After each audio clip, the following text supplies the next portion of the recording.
All right, Vegas hockey is back, and why does this look so much worse than I remember? I'm like not even joking. I missed the crap out of these guys, but holy moly, the different and compete level was very noticeable. The Vegas Golden Knights win 3-1 against the Vancouver Canucks. Really good game. Especially for both goaltenders. The best players on the ice, especially in that first period, were the ones that went to the Four Nations face-off. And yeah, you could chalk it up to them having more game-like experience in general, but also I just feel like it elevated all of their play. Jack Eichel, Mark Stone, Noah Hanifin, fantastic. Adin Hill, even though he didn't play a single minute in that tournament, was really good, minus the one that he let in, which, you know, fair. Kevin Lankinen was fantastic. What a beast. It sucks as a Vegas fan because it seems like every goalie we faced since December has been dialed in, which why? But Lankinen was dialed in. And that was frustrating, especially because, of course, Vegas having all this pressure, all this momentum, all of these chances, not able to get one in, and the Canucks get one on the board first, despite having like no chances in that first period.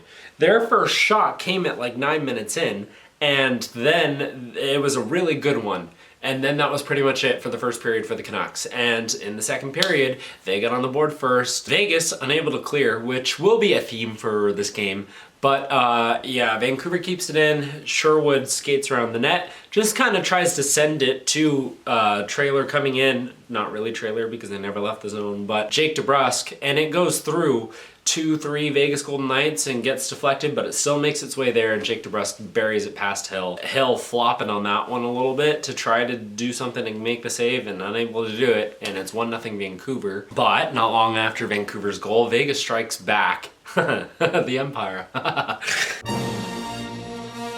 Jack Eichel gets the puck along the board, sends it back out to Caden Korczak on the point, who's streaming into the zone. Caden Korczak back into the lineup because, you know, our number one defenseman and scoring in general defenseman so far this season is out because he broke his wrist. Not with us, with Canada, which is fine. It was kind of expected, but the amount of like, oh, Vegas LTIR, dude, it was not the point of this video. Korczak grabs it, sends it on, it's tipped by Olofsson, bounces off Lankinen's pads, out for streaming in Ivan Barbashev, who grabs the rebound, sends it in, and it's a tie game 1-1. Ivan Barbashev's first since he came back from injury in like December.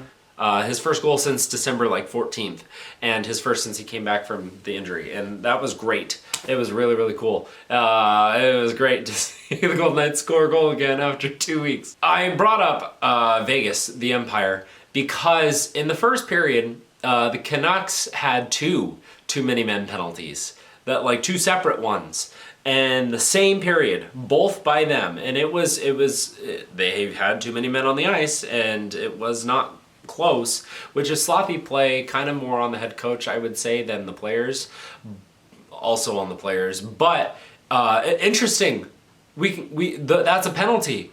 That's cool that gets called. Good to know. And then it's a delay of game penalty, which yeah, that's a penalty. But 3 power plays in that first period that were just gifted to us by the Canucks, and we're not able to do anything with it. They got better each time, but Noah Hanifin on that slot and the first power play unit where Theodore normally was, and yeah, we get to the third period and oh, what's that? Oh, we already scored. Brendan Saad, his second as a Golden Knight, his first in the Fortress, buries this fantastic rebound opportunity. Howden sends it back to Whitecloud as a Trailer coming into the zone. He wires it, but it's wide of the net, bounces off the boards, back out to Brandon Saad, buries it. It's 2-1 Vegas. And then it's 2-2 Vancouver, except it's not, because Teddy Bluger, who I love Teddy Bluger, you kidding me? Vegas Golden Knight legend, Stanley Cup champion, and honestly, I've loved him as a Vancouver Canuck too. Drives the net and lays on Adin Hill. And then, who was it? Niels Hoglander grabs the puck from a really sharp angle and sends it on. And at this point, Blueger is off of Hill, laying down, feet up in the sand like he's just sitting there. But he picks up his feet and it goes off his shin pad and in. Which, that would be a fantastic goal if it wasn't for the goalie interference that would make it illegal. That happened right before that. Oh man, that would be goal of the year candidate for sure. And no, it didn't count. So it can't be.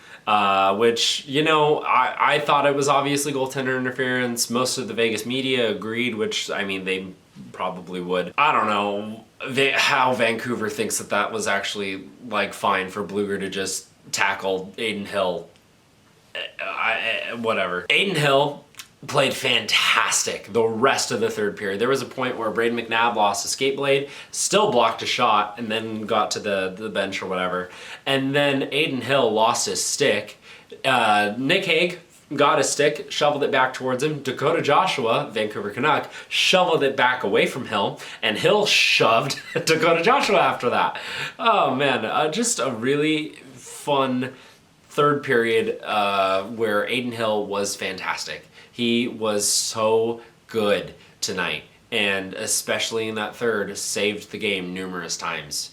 Just like Kevin Lankinen had kept it a 0-0 game in the first period, and generally throughout most of that second period, Kevin Lankinen was on top of it and was a huge reason of why the Canucks were still in it, despite being outplayed by Vegas for a majority of this game. There was one opportunity where the puck was shot on, Hill makes a stop, and the play is blown dead.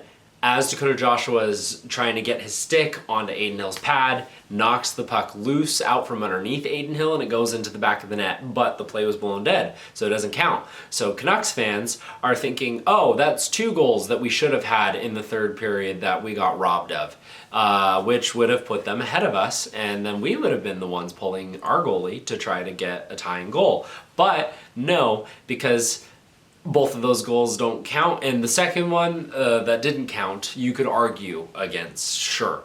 The first one, absolutely, like, no. But that is what it is. Talk to Preds fans, I guess. I don't know what else to tell you. The play was blown dead. They pull Lincoln in with about 2.5 minutes left, you know, after the power play opportunity where they gained a ton of momentum, and they kept up with that momentum. With about 40 seconds left to go in the game, Nick Waugh intercepts the puck, passes it over to Howden, who at the red line tries to fire it in, misses, goes off the backboard and back out, but everyone else was just staring at that shot.